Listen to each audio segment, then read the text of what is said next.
a very warm welcome. It's 9 p.m. IST. I'm Molly Gambhir and you are watching Gravitas with a new look but the same old spirit.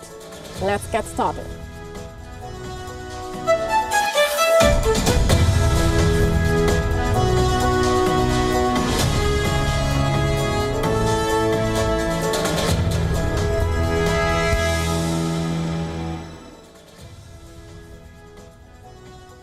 If you thought drones can only prove to be game changers in the skies, think again. Tonight on Gravitas, we tell you how underwater drones could change the rules of the game. How do you protect a warship from these undersea war machines? That's our top story tonight as we do a deep dive into the world of underwater drones. And here's what else is lined up for you on the show tonight. Why are Pakistan's youth killing themselves? What's driving them to take this extreme step? We tell you all about the forgotten war and the dire situation in Sudan's Darfur. What happened to the Chinese journalist jailed for the COVID-19 reporting in Wuhan? She was supposed to be released from prison yesterday, but no one knows for sure where she is. We also tell you about the high-flying thief who stole jewelry and valuables from passengers flying miles above the ground. How exactly did he manage to pull that off? This and more coming up tonight on Gravitas.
It is the 14th of May 2024 and we are in the age of underwater drones.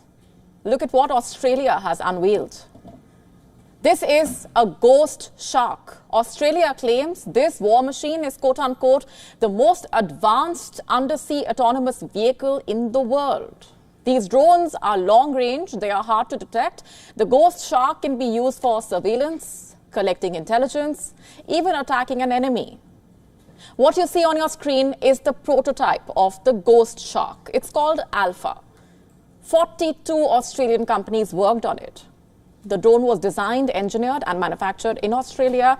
In fact, Australia's Defence Ministry says the first production models will be delivered by the end of next year.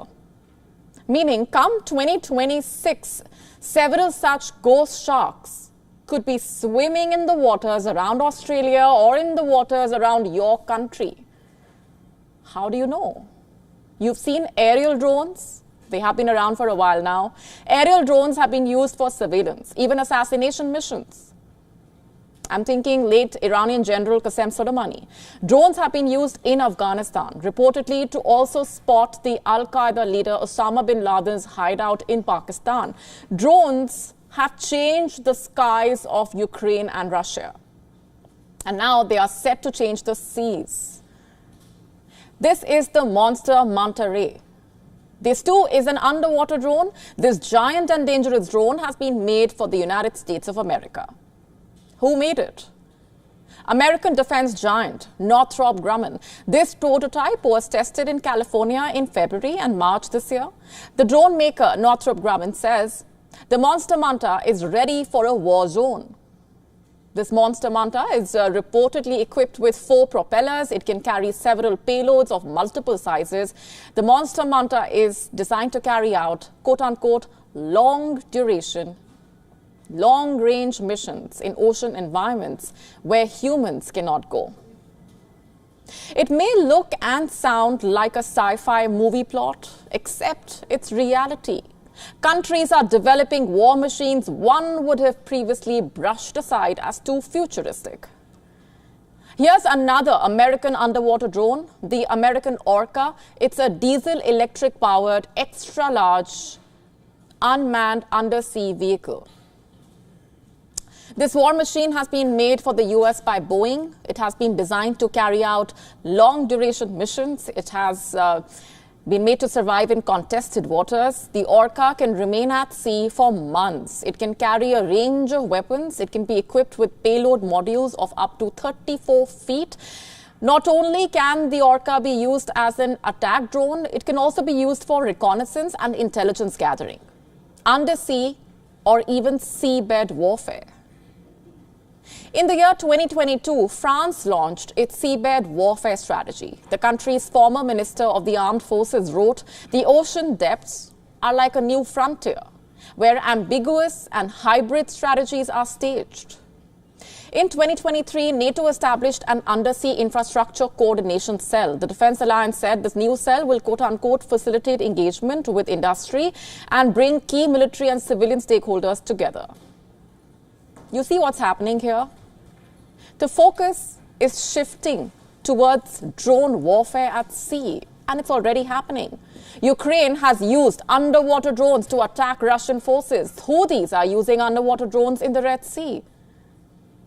This is a US Central Command statement issued in February. Let me read it out for you. Between the hours of 3 p.m. to 8 p.m., CENTCOM successfully conducted 5 self-defense strikes against 3 mobile anti-ship cruise missiles, 1 unmanned underwater vessel and 1 unmanned surface vessel in Iranian-backed Houthi-controlled areas of Yemen. This is the first observed Houthi employment of a UUV since attacks began in October 23. These developments underline something we were telling you about just yesterday. The next big war will be fought in the sea. And guess what? It will be nothing like what you had imagined or even seen.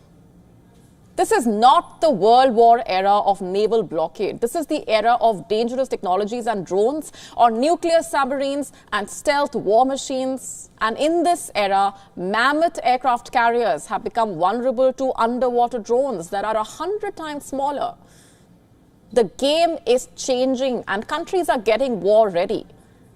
It's not just the Australia and the US that have or are working on underwater drones. As early as June 2022, India's Ministry of Defense issued an expression of interest inviting the Indian defense sector to design and develop an underwater launched unmanned aerial vehicle. Reports say Canada also is developing underwater drones, as are France, Israel, Iran, North Korea, Norway, Russia, South Korea, even the UK. Now, coming back to the Ghost Shark, the underwater drone that we started the story with, Australia says once it is done manufacturing at scale for its own navy, Canberra will be open to exporting the Ghost Shark to its allies and partners. Will it be the AUKUS or the Five Eyes?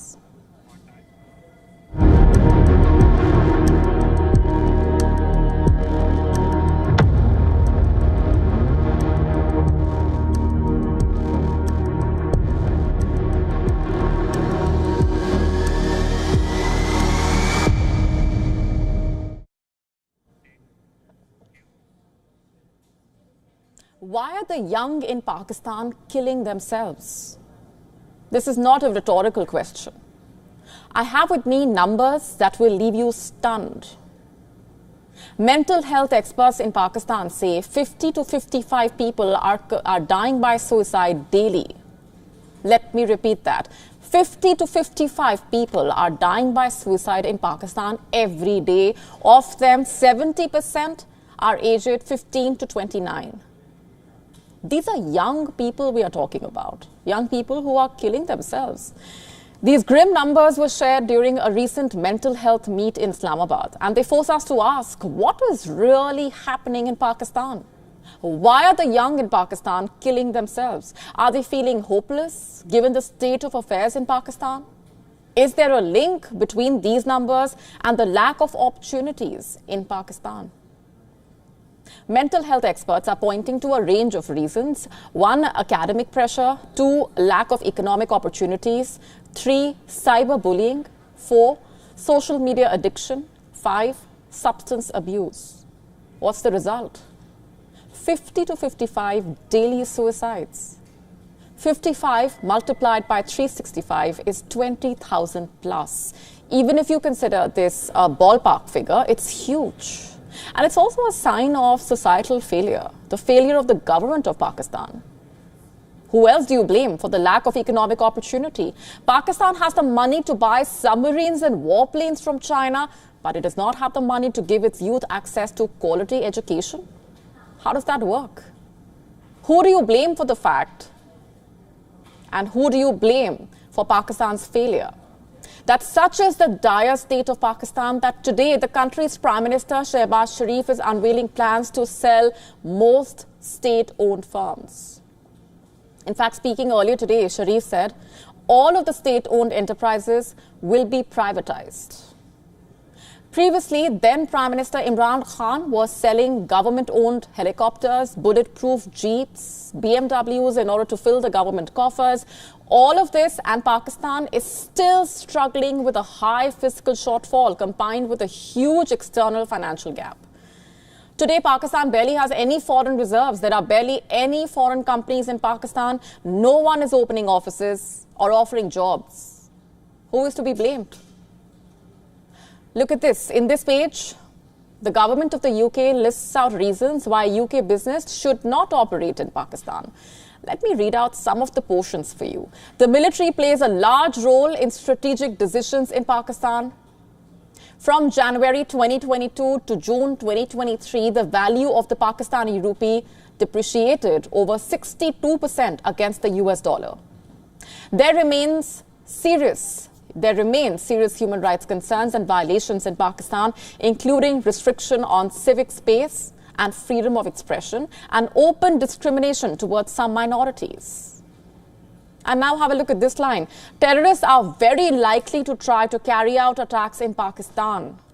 There is a high threat of terrorism and sectarian violence throughout the country, including the major cities of Islamabad, Rawalpindi, Lahore and Karachi. Quote unquote. Where is the lie? For decades, Pakistan has courted terrorists, given them safe haven. Pakistani policies are the reason today the country's economy has hit rock bottom. But as the leaders and the military stay insulated from the crisis in their mansions, the youth seem to be paying the price with their careers and future. During a recent meeting on mental health in Islamabad, one expert pointed how in a country like Pakistan, up to 90% of the young people's mental health needs are unmet because of lack of resources. And what's the result? Youngsters are more stressed. They feel more hopeless, more anxious, depressed. And during the same meeting, another expert questioned how the young in Pakistan could be mentally healthy when they are suffering physically.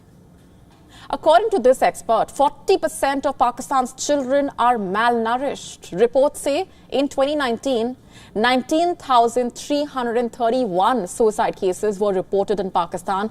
The operative word here is reported. Remember, this is Pakistan we are talking about. A lot here goes underreported. 19,000 is a conservative number. The World Health Organization estimates that for every suicide, there are 10 to 20 acts of self-harm. And by that ratio, there could be up to 300,000 acts of self-harm in Pakistan annually.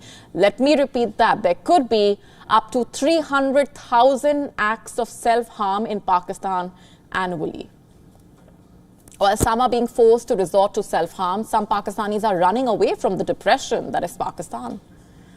Pakistan International Airlines, or PIA, is one of the state-owned enterprises that Shehbaz Sharif is trying to sell off. Many of PIA's cabin crew members have gone missing upon landing abroad. They check into the hotel with the rest of their colleagues, but they fail to report to the return flight to Pakistan. There have been numerous such cases in recent years. Some cabin crew members have even applied for asylum in Canada.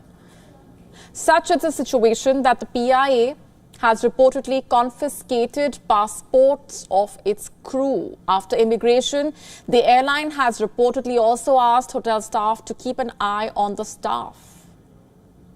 You see, that is how desperate the situation really is. That's how desperate the state of Pakistan is.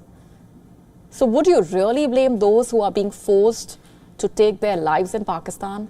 The country has not really left them with much choice.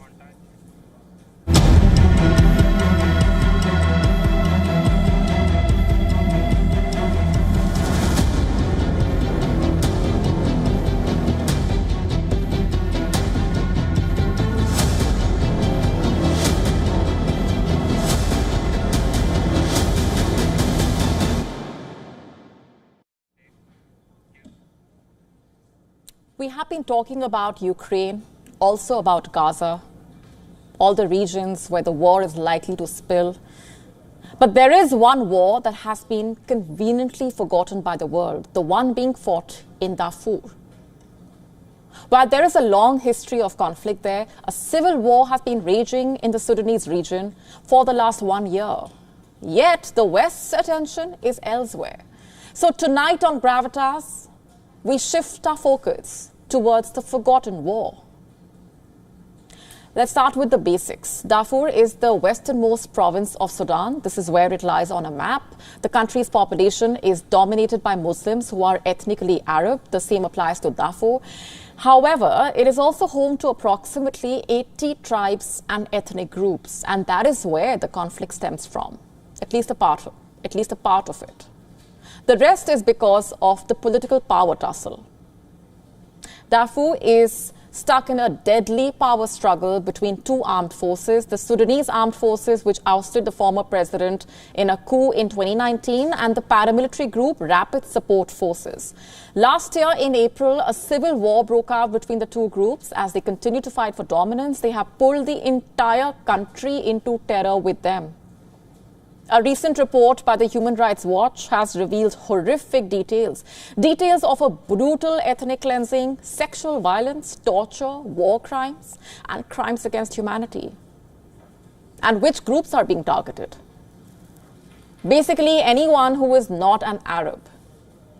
This includes Masalit and Zaghawa ethnic groups. They are mostly African farmers. These communities have historically been marginalized and excluded from political authority.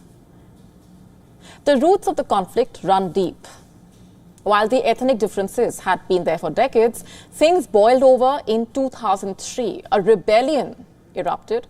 The non-Arabic minorities were frustrated with the marginalization. They demanded greater autonomy and a fair share of resources. The Sudanese government was commanded by the president, Omar al-Bashir, at that time. Instead of addressing the issues, his establishment pursued a ruthless, violent campaign against the Masalit and Zaghawa communities. Some 300,000 people lost their lives, millions were displaced, 400,000 of them were forced to flee to camps in neighboring Chad.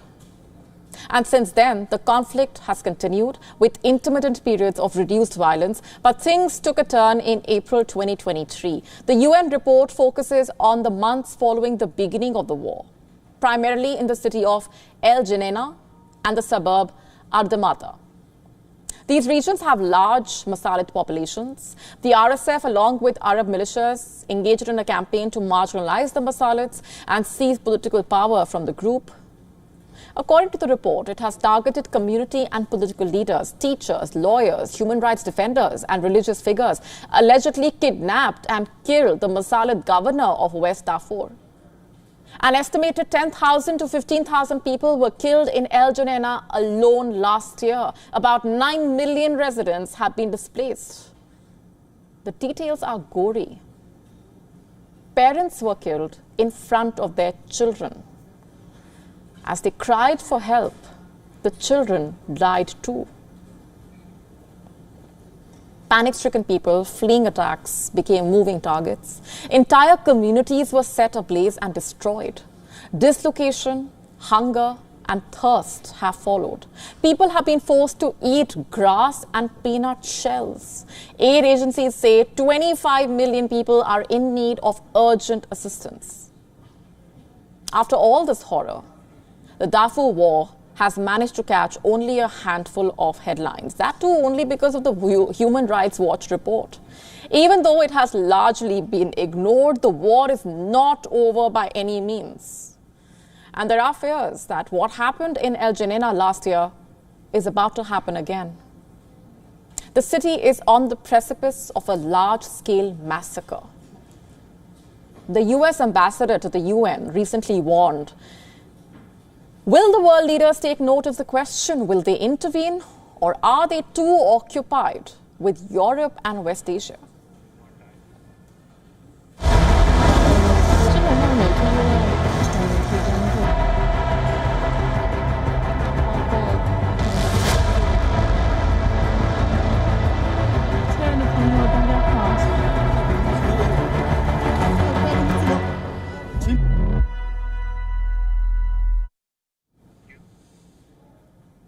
What has China done to the Wuhan journalist Zhang Zhan? The Wuhan citizen journalist was supposed to be released from prison yesterday, but no one knows for sure where she is. Her family has been asked to not talk to the media. Her friends cannot confirm if at all Zhang has walked out of prison. And if not, where is Zhang? And what has China done? This story begins in February 2020. The Wuhan virus had started killing people in China. The virus had also managed to jump borders. 37-year-old former lawyer Zhang Zhan was in Shanghai. She decided to leave her home, travel to Wuhan, and document the outbreak. 基本上每天都在恐惧中度过吧。恐惧的瞬间，比如说，当有穿着。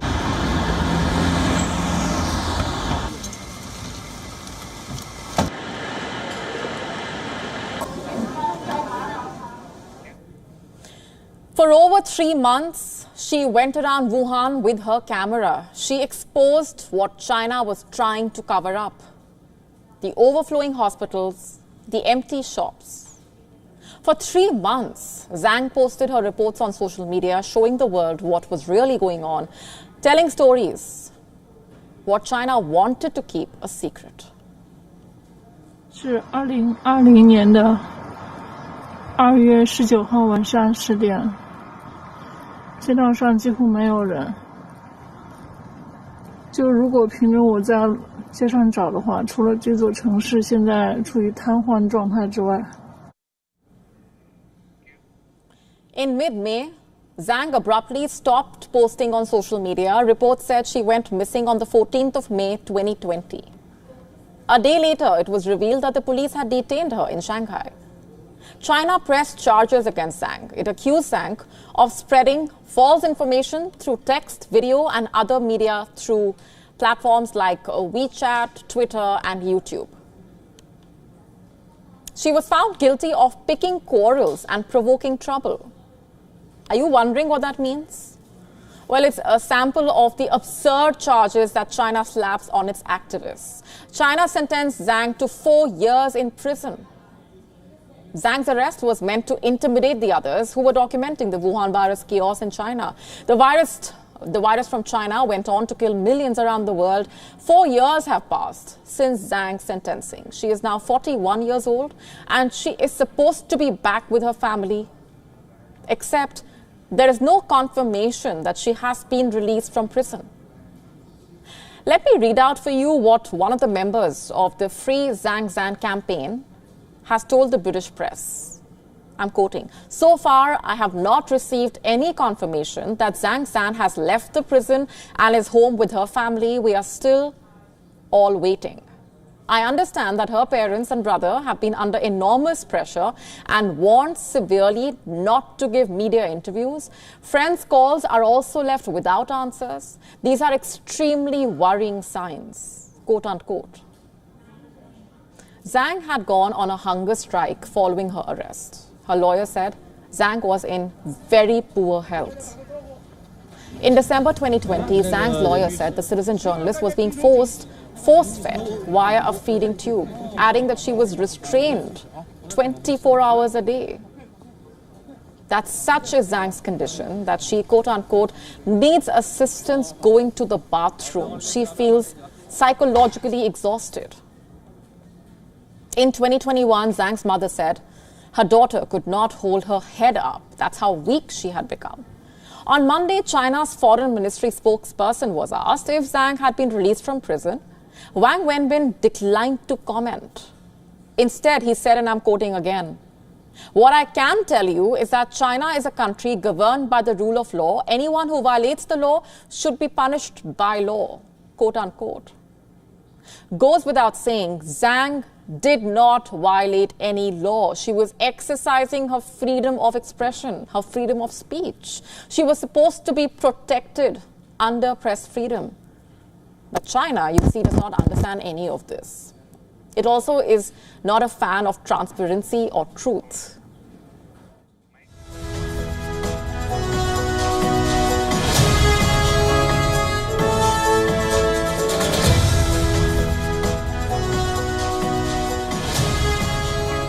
In July 2020, China's foreign ministry said it has not cracked down on citizen journalists for exercising their right to freedom of speech. The statement read, "In China, no one gets punished or penalized simply because of making remarks. The Chinese government has all along conducted its COVID-19 response in an open and transparent manner and has made widely recognized achievements."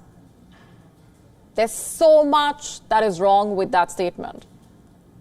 But that's a fact check for another day. My point here is, if China is not punishing Zhang Zhan for speaking the truth and exposing China, then where is she?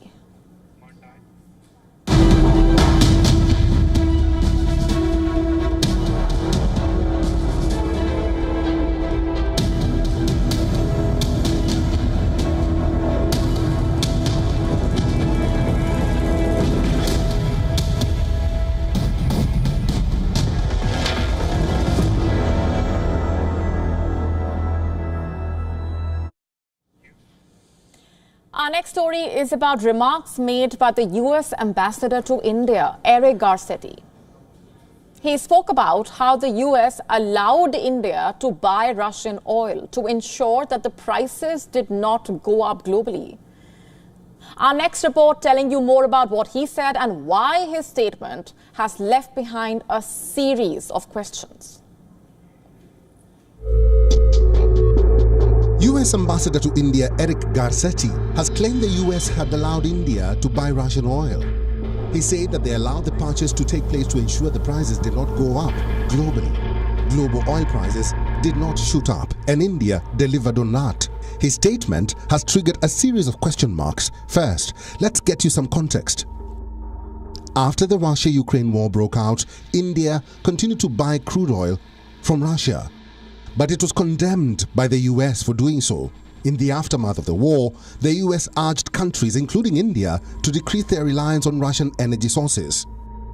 In fact, the then US Deputy NSA, Dalip Singh, had even issued warnings during his visit to Delhi. He cautioned against the consequences of increasing Russian energy imports in 2022. The White House explicitly advised India against expanding its purchases of Russian oil. However, India has been very clear about its stance. External Affairs Minister S. Jaishankar acknowledged the pressure exerted on India, highlighting the potential economic repercussions of complying with these directives. He emphasized that yielding to such pressure would have led to a significant increase in petrol prices. And this could have adversely affected consumers. In fact, in February this year, the External Affairs Minister reaffirmed India's stance on buying Russian oil despite sanctions on Moscow amid military conflict with Ukraine. During his visit to Germany for the Munich Security Conference, the minister stated that Europe should understand that India cannot have a view of Russia that is identical to the European one. India's strategy of continuing to buy cheap oil from Russia despite Western pressures against these purchases has paid off. And how? It has resulted in the saving of around $7.9 billion in the country's oil import bill during the first 11 months of the fiscal year 2022-2023.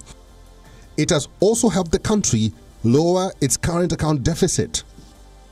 On Monday, a move by the United States soon started making headlines. The President of the United States, Joe Biden, signed into law a ban on Russian enriched uranium. This move was aimed at disrupting Russia's invasion of Ukraine. The ban on imports of the fuel for nuclear power plants begins in about 90 days. But here's the catch. It allows the Department of Energy to issue waivers in case of supply concerns up until 2028.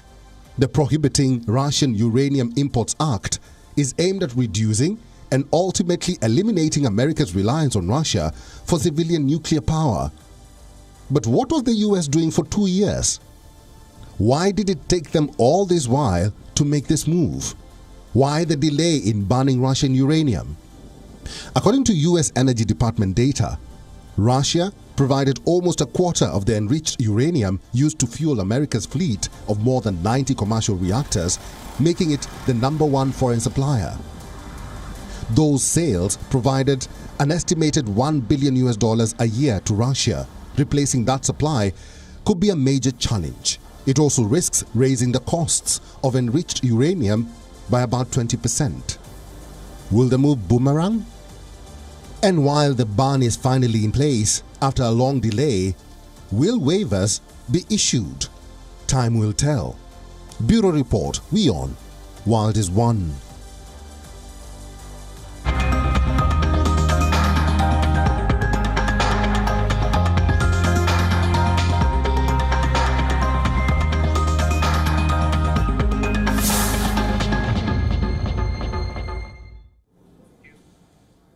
Let's now shift our focus to the Ukraine war. Here's what has happened in the last 24 hours.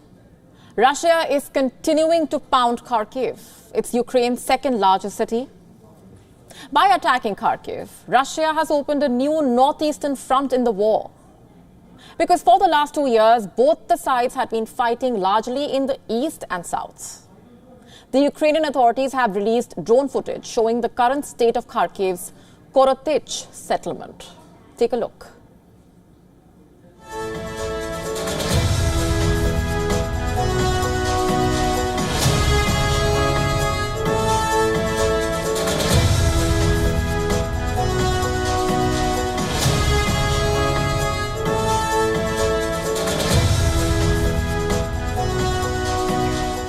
The Russian Defense Ministry has claimed that its forces maintained advantageous positions along the front lines in Kharkiv. It also claimed to destroy multiple targets. This includes multiple rocket launcher systems and air defense systems in the border town of Vovchansk.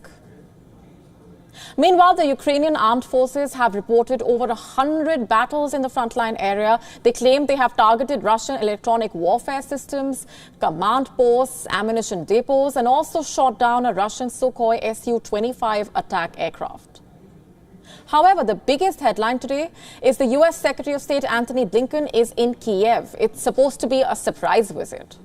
But are you even surprised? In fact, I would be if he decided to be in the US for a while. Has anyone even seen him in America for long lately?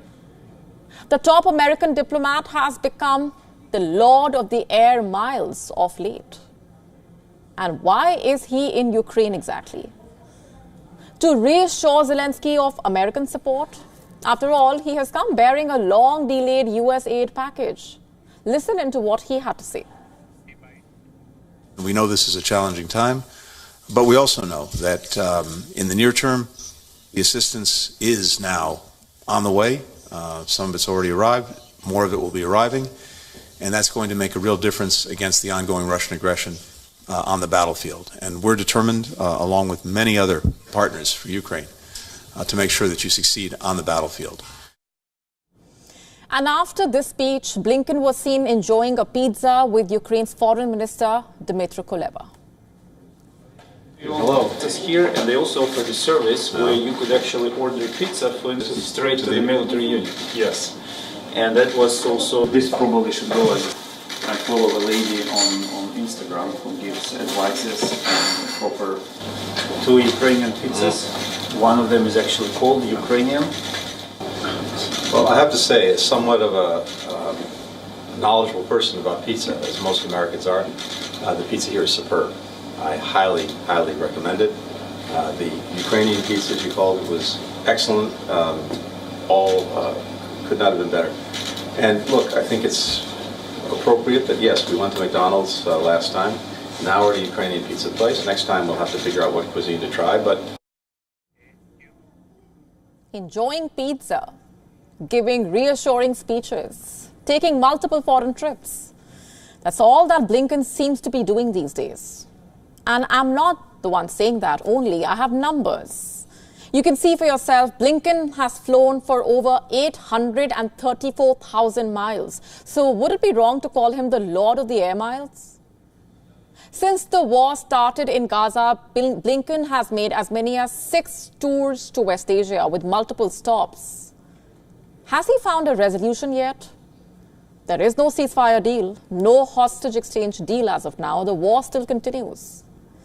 Tanks have rolled deeper, also into the Jenin neighborhoods.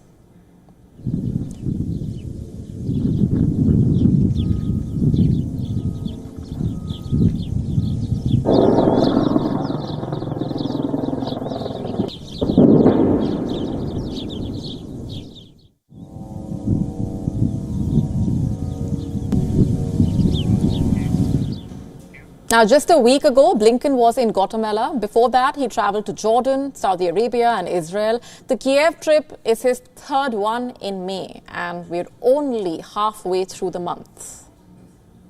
Last month, he was in China, Italy, France and Belgium. He will visit China again this week. But my question here is, how are his trips helping anyone? What is the point? What's the end result?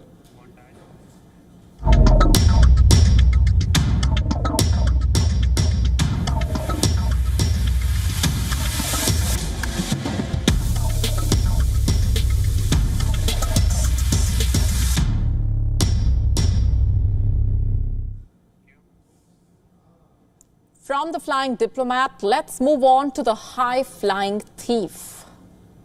His name is Rajesh Kapoor. He has been arrested from the Indian capital. What did he do?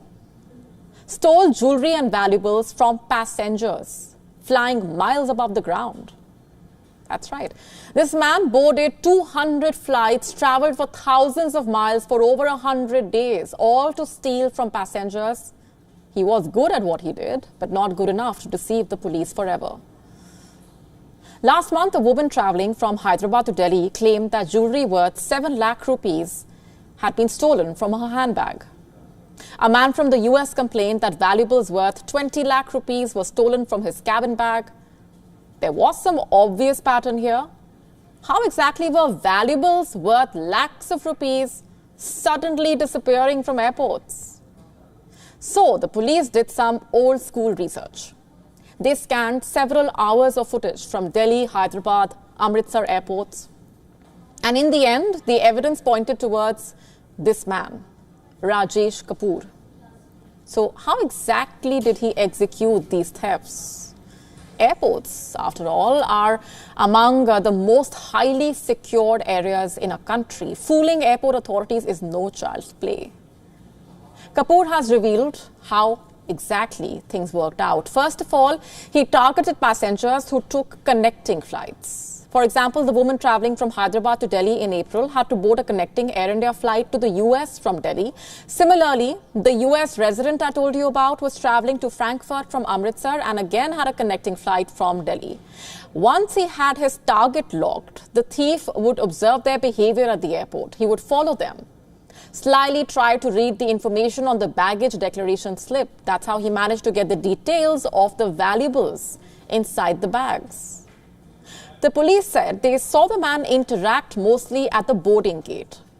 And then he would request the airline to change his seat so that he could sit next to his target. Sometimes it would happen by coincidence.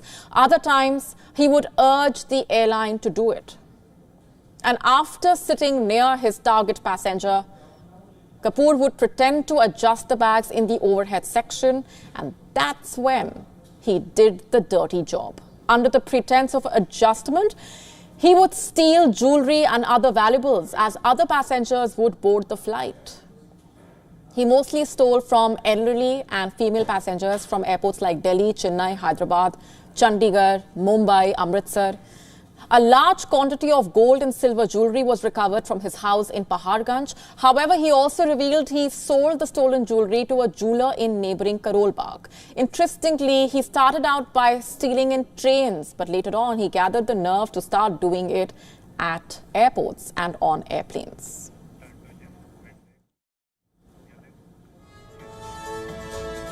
On that note, we're taking a very short break, but don't go anywhere. Stay with us.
From the bustling trading floors of Wall Street to the vibrant exchanges of Asian stock markets, WION breaks it down for you to make sense of what's happening.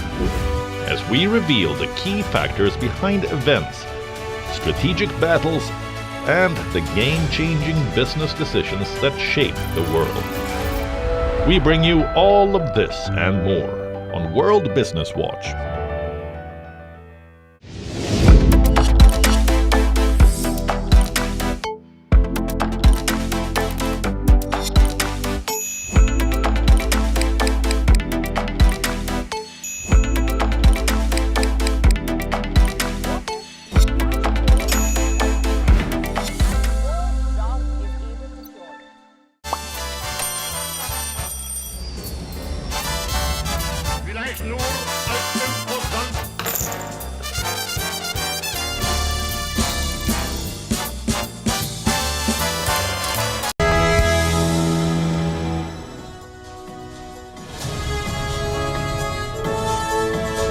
And welcome back. Thanks very much for staying on with us. You are watching Gravitas.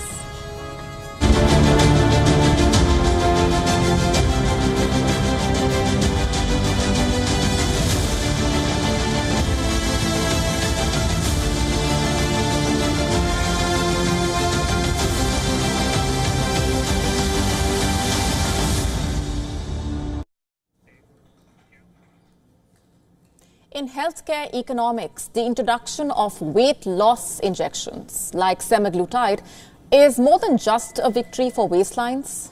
It's a boon for national economies like Denmark as well. The discovery of semaglutide has propelled the Danish economy by almost 2%.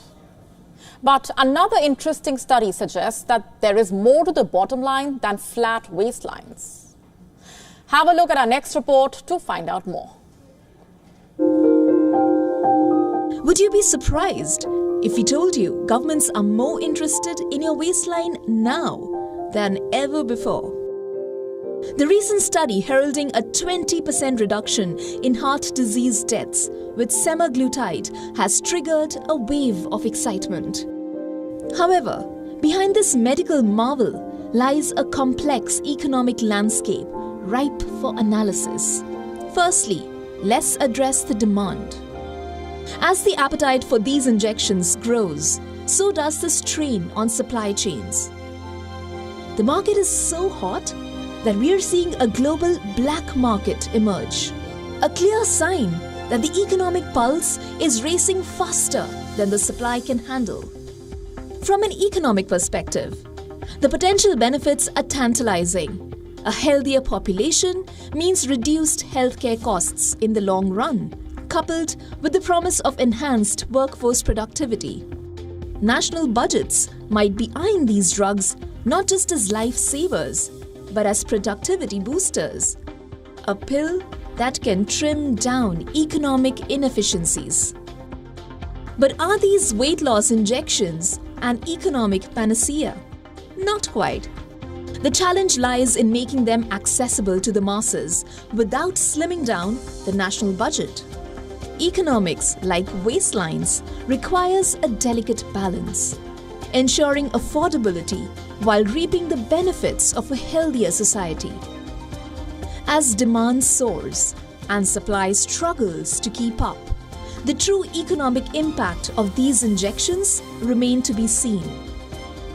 But as we weigh the pros and cons, let's remember, the real transformation isn't just in the waistline, but in the bottom line too. Bureau Report, WION World is One.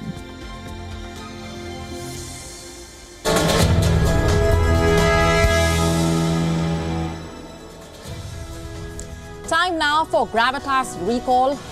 It is the 14th of May, and on this day in 1948, David Ben-Gurion, who was the then head of the Jewish Agency, proclaimed the establishment of the State of Israel. It was Friday. A meeting was held between 1:50 p.m. and 3 p.m. in the afternoon to give the final approval to the text of the declaration. There were disagreements, but members of the Moed Zedam, the Provisional State Council or the temporary legislature, unanimously voted in favor of the text. And following this, the final draft was typed at the Jewish National Fund building. The declaration ceremony started at 4 p.m. at the Tel Aviv Museum, what's now known as the Independence Hall. The location was kept under the wraps. An invitation was sent out to selected people only on the morning of the 14th of May. They were told to arrive at 3:30 and were asked to keep the event a secret. At 4 p.m., Ben-Gurion opened the ceremony. On the wall behind him hung the picture of Theodor Herzl, the founder of modern Zionism. There were two flags that would later become the official flag of Israel. Ben-Gurion said, "I shall now read to you the scroll of the establishment of the state, which has passed its first reading by the National Council." And that is how Ben-Gurion declared the establishment of the State of Israel.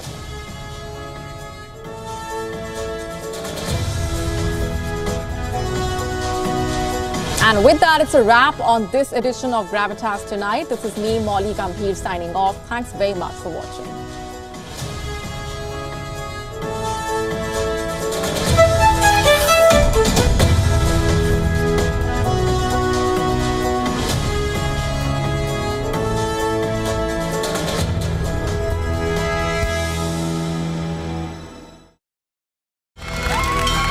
From the bustling trading floors of Wall Street to the vibrant exchanges of Asian stock markets, WION breaks it down for you to make sense of what's happening.